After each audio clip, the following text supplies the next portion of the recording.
Atin tamo pong kesabyan itamong kapampangan makaniniya. Agyang masakit, eta maghinanakit. Ulitan kaya po. Agyang masakit, eta kanu maghinanakit. O nino naman maghinanakit.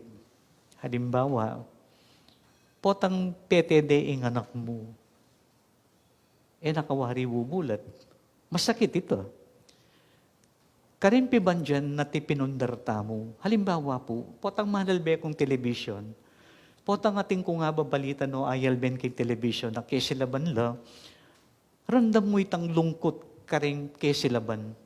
Itamong kiyak da, araramdaman mo itang kaplas na ning karelang pagsalbat king kauras na ita. Siguro pin talagang masakit, uling edabalo nung makananuno naman magumpisa, king pinundar dang gamit. Dini lang kapatid tamo king bakulor, king pangasanting da baleren, anyang ipamemakbuging pinatubo, halos mga regularing baleken. Uling, kaya ka lang king tao bakulor, pakayabro na rin asawa da. Uning anyang mamakbug ning pinatubo, ing sablang pinundar da, biglang mewala, at ekulara rin nasisi, potang maralbe kong YouTube, potang alben ko itang meging karanasan da, hakit mo ring tao, kikyak na lamo makamulalala, mapalyaring isipan da, nung makananuno naman pinmagumpisang pasibayo, king kalambat a panawon, kay ba't mi pa kanyan mo, ing karelang pinundar. Yay ita sinabi ko nanding kaya katamong, agyang masakit, tamo maginanakit. King binasa akong ebanghelyo, nga namuwaring sasabi ng Ginoong Yesus, hali kayo, kaya dapat pagsalbatan ing kamatayan, uling, king kamatayan, bala mo ka rin niya pa mo sumibulim biyan na ni metong katawo. Tatakot tamo ngan mate, ninuwari kaya katamo kini ingalan takot. O matatakot tamong mate, o yaning maragulakot ang ngene. Mapalyaring tatakot tamo, uling etapa makasadya. Pangadwa, baka atin tamo pang eyatabili king kaya katamong sarili, anyapin, etamo pang makasadyang mate. Potang magbisa ko kukunan ko rin parishioners ko, ninong bisang mipunta kaya kayo king banwa. No kang kaburing miras banwa.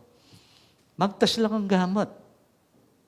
Potang kutnan ko naman, ninong nang bisang mate kaya kayo, king kaurasan na ini, halalang bisang magtasgamat, uling tatakot la. Sinabi kay Karela, na ing kamatayan ayat dapat sukat kakatakutan. Uling ka rin niya mo sumibol ing bena ning metong katawo. Uling nung yata mo ngan mate, manatili tamo ngan keni, king yatu. Uwe naman pwede po itang habang be at syuta mo ngan keti king yatu. Kailangan lakwan taya naman ning yatu ngayon eh, kapamilatan ning kamatayan. Kaya nung lalawin niya po yung kamatayan, iyapin talaga ing sibol na ning bayong biye ita. Sinabi kong yung bayong sibol na ning biye, lawin niya po yung ginuta mong Jesus. Diyos na iyan, pero initeka siya ning kamatayan. Balo na kasi, king kamatayan, karin niya mo po sumibol, ing bayong biye, at pakapatawad na rin kasalanan tamo. Anya, te patanin ning Ginoong Jesus ing kamatayan na ini, pero nung lalawin mo, ketang kaurasan na dakpan din Ginoong Yesus king Getsemani, pwede nang takasan. Lalong-lalo na, anyan dakpan din Ginoong Yesus, o ring magdaka, pwede man palabalo nung ninong darakpan da. Wari, nung balikan tayong ebanghelyo ng San Juan, segalano pa ng Ginoong Yesus din ng magdakap. Kukot na nala, ninong pa ito na niyo. Jesus ding Nazaret, garang makanyan. Pigtapat na da, nayako impahinto na niyo. Uwela pa mo rin bisa maniwala, at kadwang beses sinabi na naman, awkit na nala, ninong pahintunan niyo, Jesus ding Nazaret. Balo yu po bang ketang pamag-analyze kung ede pala balo ing darakpanda, pwede yung maglarab yung Ginoong Jesus. Sabihan na ka rin magdakap, o yan ni Pedro, yung Jesus ding Nazaret, yan dakpan niyo, king kaurasan na ini, yan pala yung pahintunan niyo. Pero nanong gewa na, miglaraming Ginoong Yesus, aliya. Sinabi na yung katutuan, uling kalagurana ing katutuan, at binyaya na ing katutuan. Ining sangkan, o ba't linino na yung Ginoong Yesus, king may basang ebanghelyo, na yung Diyos pala, ere Diyos ding mete, nune ding mabye. Datang ingaldo, angel, chinchin, may pagsawa na kayong lumawi. Uling datang ingaldo, nakumikit, ingamanwan ko, ketang aldo, nakumikit, baka nung mitamno kayo king banwa, nakumikilala pala. Uling aliwane pala yung pakatao-tamo. Mga lupa tamo pala karing anghel na ring banwa. Nanong mo rin nasabihan ng Ginoong Jesus kayo. Kaya mong panlalabi ko mo po, kaya ka na akong pagkaintindi. Nung mapansinan niya yung biya, kabang mabiyaing tao, alayang patugot, daralan kasakitan ng king biya.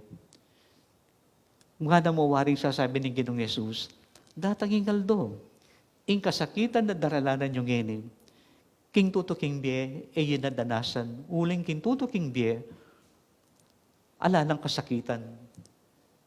Minsan naranasan tayo mo naman po iniking biye tamo. Makalano. Minsan po tagsobrata na po pagal. Nung nga pansinan niyo, manyamaning tudtud tamo. At minsan, kaya tagsobrata mong kanyaman tudtud, maninap tamo. Malakak tamong matutod. Kaya tamo man malakak, mapalyaring tutulo tamong wawang mabangnas sa wawa, kaya katamong asbuk. Pero, yung Diyos, tanong gagawa na ng Diyos kaya katamo. Lalakwa na katamo. Alin na katamo lalakwan. Pupuli sana itang mabangnas tamong wawa, kasumagin na nitang naburing nga ba. Pero nung gagawa na ng Diyos, kukuskusan itang mabanglas tamong wawa, bangka dito, misundo itang kanyama na rin kaya katamong tudtud. Makanyanyapin po siguro yung biya. Potang yatamo biya sang maginanakit. Ajay nga awus pansin ngayon kaya katamo. Nung burita yung akit ing tunay ng diwa ng biya tamo, pibatan tamo ing sabla-sabla, at ketang kapibabatan, karinya mayakit ing tunay ng diwa ng biya pagdasan tamo.